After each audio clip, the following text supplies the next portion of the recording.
The firefighter told me the metal box should have been destroyed in the fire. Instead, it was sitting under the burned floorboards like someone had hidden it there yesterday. When he opened it, he found a handwritten confession, and the first name on the page was my father's.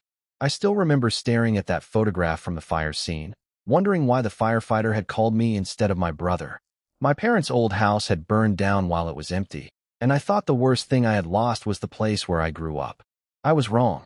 Inside the box were old letters, a faded family photograph, and 6 pages written by my grandfather. The handwriting was shaky, but one sentence made my stomach drop. If they ever find this, they will finally know why I did what I did. Before I tell you what happened next, if stories about family secrets and unexpected betrayals keep you watching, subscribe to Family Betrayal. And just so you know, the faces, photos, backgrounds, and scenes you see in this video are visual representations created for storytelling and imagination. I read the confession twice, hoping I had misunderstood it. My grandfather claimed that decades earlier, my father and his younger brother had been involved in a terrible family dispute over my grandmother's property. But the truth was far worse than a simple argument. My father had always told me his brother abandoned the family. According to the confession, that was a lie. The next morning, I drove straight to my uncle's house. I had one question in my head. Why had everyone spent their entire lives making me hate a man who might have been innocent? When my uncle opened the door and saw the papers in my hand, his face went completely pale. Then he whispered, "So, the house finally told you." My uncle didn't invite me inside. He just stood there staring at the confession like he had been waiting 30 years for that moment. I asked him what my grandfather had hidden, but he shook his head. "You need to understand something," he said. "Your father wasn't the villain in this story." That sentence confused me more than anything I had read. My father had died years earlier, and I had spent most of my life believing he had betrayed his own brother. Whenever I asked about my uncle, Dad would become angry and tell me never to bring up the past. Now I wondered if his anger had actually been shame. My uncle finally showed me a second envelope. He had kept it hidden because my grandmother had begged him never to open it unless the family discovered the truth. Inside was an old bank receipt and a photograph of 2 men standing beside a construction site. One was my father. The other was a stranger I didn't recognize. My uncle pointed at the stranger. "That man was supposed to build a small business with your father," he said. "But someone stole the money your father had saved for it." I felt my chest tighten. "Who?" My uncle looked toward the hallway. "Your grandfather." I couldn't believe him. My grandfather had always been remembered as the kindest man in our family. He paid for school fees, helped neighbors, and never raised his voice. But the confession explained that he had secretly taken the money to cover a gambling debt. When my father discovered it, he threatened to expose him. That was when my grandfather made the decision that destroyed 2 brothers. He told the family that my uncle had stolen the money. Everyone believed him. My uncle lost his home, his reputation, and eventually his relationship with the family.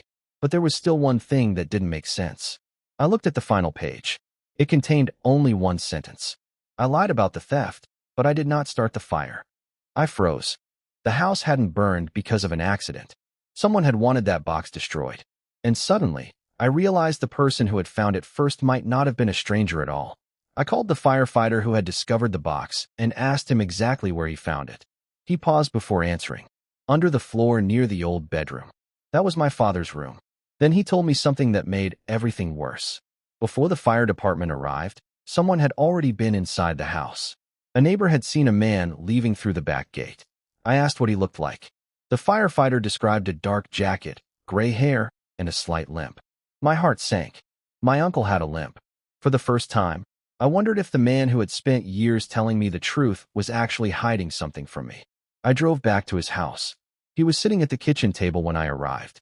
I placed the confession in front of him and asked, "Did you burn the house?" He stared at me for nearly a minute. Then he started crying. "No," he said, "but I know who did." He pulled an old key from his pocket and placed it beside the confession. "This belonged to your father." The key opened a storage locker across town.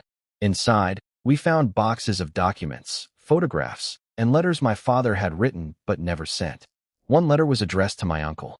My father had written that he had discovered the truth years earlier. He knew their father had lied about the missing money, but he also knew something else.